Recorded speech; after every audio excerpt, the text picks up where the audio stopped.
tacky resort town. Oh.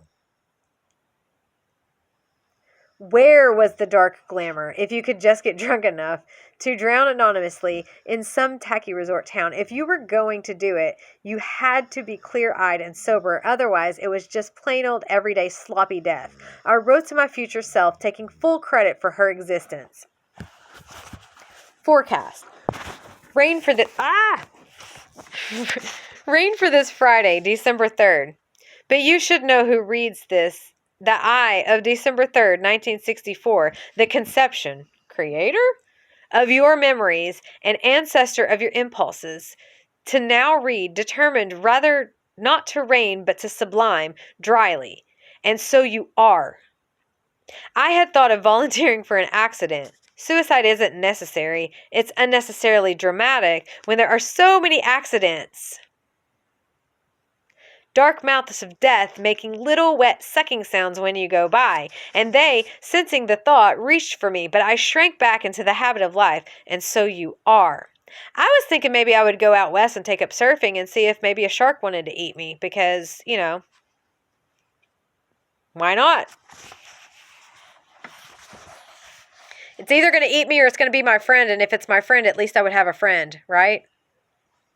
Less than 3 months later, it was my father's turn to make a break for the other side. There is only one written fragment referring to this development, from a letter apparently written to a friend, but obviously never sent. The letter is on airline stationery, which is then available in the seat pouch along with the airline magazine. And the occasion for writing was a flight to L.A., where my father had just been in a drunk driving crash from which survival was not guaranteed. The Atlantic Ocean loves me and is my friend, and so I thought maybe the Pacific Ocean would take me, because the Atlantic Ocean won't take me. It will always save me. It remembers me when I come back to visit, and it tells me that it misses me. Genuinely, that's my experience. Being sucked towards Los Angeles, drinking scotch, reading Gannett, inventing an erotic mythology of protein chemistry, my dad smashed up his golden olds with backseat radio and probably his life against a truck. On Thursday night a week ago, when I was vomiting from codeine after dental surgery, his wife, his second wife, Nell, called. She said she's leaving him. Diane, my sister who was living with them at this point, is seeing a psychiatrist. And now this accident, more accurately, this coincidence of truck and 12-horsepower death wish. Up to that time, the presence of a file of poison or a high-tension wire had never coincided with periods of dizziness. Gannett. He may be disfigured or having DTs or both. My father survived that one. When I got to L.A., his face was still cut up like meat, but his blue eyes were intact, staring fixedly into the void that the truck had opened up for him on the highway. I sat with him in front of the TV hour after hour because that seemed to be what was required of me. He could walk, although unsteadily, but he could not be bothered to speak except for a muttered greeting when I arrived and further mumbles whenever I brought him a glass of milk. His lifelong struggle, it occurred to me now, had not been against poverty, failure, religion, or intellectual backwardsness, but against boredom. That's the thing, humans can't handle boredom. You guys can't handle it. You can't go into yourselves and find a way to entertain yourself with your own inner world. You get bored and you have to act out. You got to go within. We need to be bored. We need to learn how to be content with boredom because that's what allows us to open ourselves up inside. Obviously, we, his family, had never been interesting enough, and I suspect that even his work was insufficiently enthralling. Anything he had ever wanted to learn, he could master in a few hours or minutes. Nothing was ever challenging enough to tie him up for days, or, of course, make him wake up in the middle of the night. See? Analyze your own mind. That's the challenge. The only thing that has ever truly been challenging enough to keep me enthralled and engaged for days, weeks, months, even years on end is analyzing my own mind, my own behavior. Why am I this way? Why do I do what I do? And also, why do other people around me do what they do? Why are they behaving the way they're behaving? When I know the potential of their soul, why are they behaving this way in this physical incarnation? I need to understand it. The human mind has been the the only truly great mystery to me, and it's honestly no mystery at all. It's very simple. Nothing was ever challenging enough to tie him up for days or, of course, make him wake up in the middle of the night screaming. As soon as he had seen the trick or the pattern, or in the case of corporate decision-making and preening, the deep layers of bullshit, I'll say that one because it's true. Corporate America is bullshit. He was bored enough to need a drink. And of course, once you have that drink, you are not in a condition to ask the follow-up questions that might make even the banal seem mysterious and gripping. It was dispiriting to see my father like this, practice, perhaps, for watching his eventual decline into Alzheimer's. The blank, hopeless stare, the shuffling gait, the refusal to respond. I wanted his story to contain elements of nobility as well as tragedy, but maybe the real story was not even about him. Maybe it was about alcohol, the demon rum, or what is more accurately personified as Saccharomyces cerevisiae?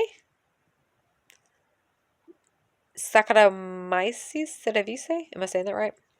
The yeast that makes alcohol and bread.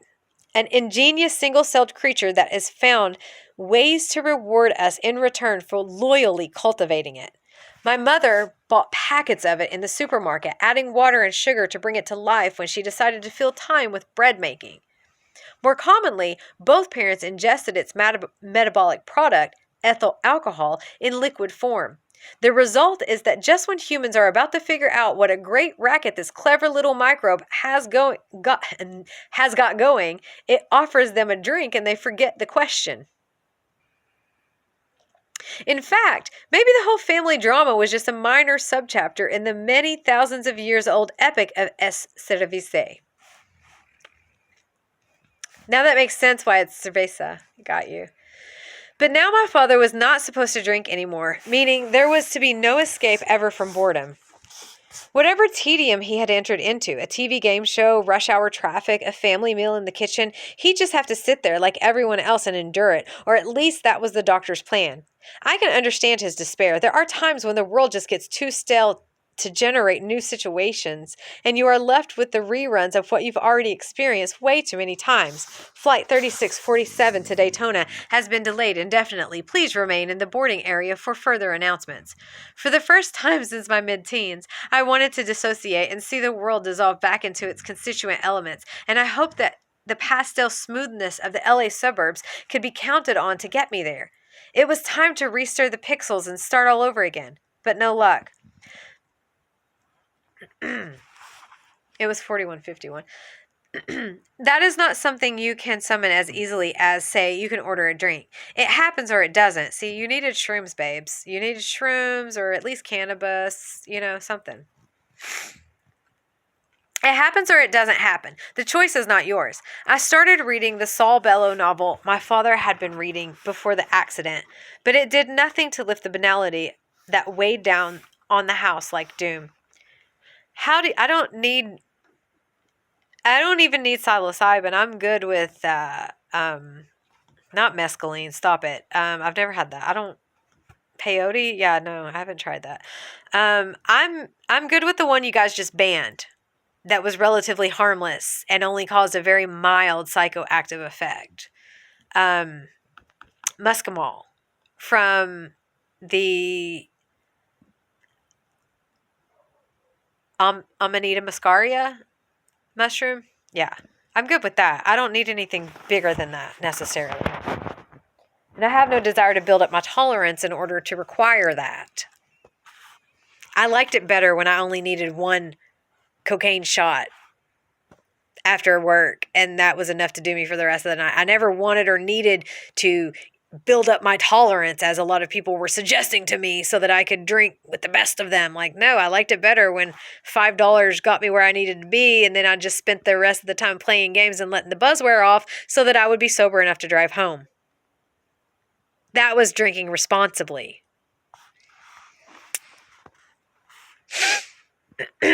Where were we? That is not something you can summon as easily as say you can order a drink. It happens or it doesn't happen. The choice is not yours. I started reading the Saul Bellow novel my father had been reading before the accident, but it did nothing to lift the banality that weighed down on the house like doom. How do you distinguish between an accident and a suicide attempt? Surely my father had not swerved and run into the truck, even if he had been dismayed when his wife announced her coming departure. Nor could it be said that he deliberately drank his way to some multiple of the legal blood alcohol level for the purpose of inviting an accident, unless you acknowledge that he did the same thing almost every night. The question of intent was to come up again with a certain forensic urgency after my mother's death 11 years later from an overdose of painkillers and alcohol. One theory, the most plausible, was that she had simply lost track of how many pills she had taken, ostensibly for a lower back problem, and had slipped gently and, of course, painlessly from sleep into death.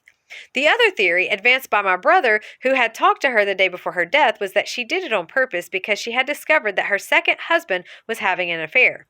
At least she had hinted to my brother that something was wrong. Or possibly the speculation continued. The husband, who was to remarry not long after her death, had stirred some extra pills into her drinks.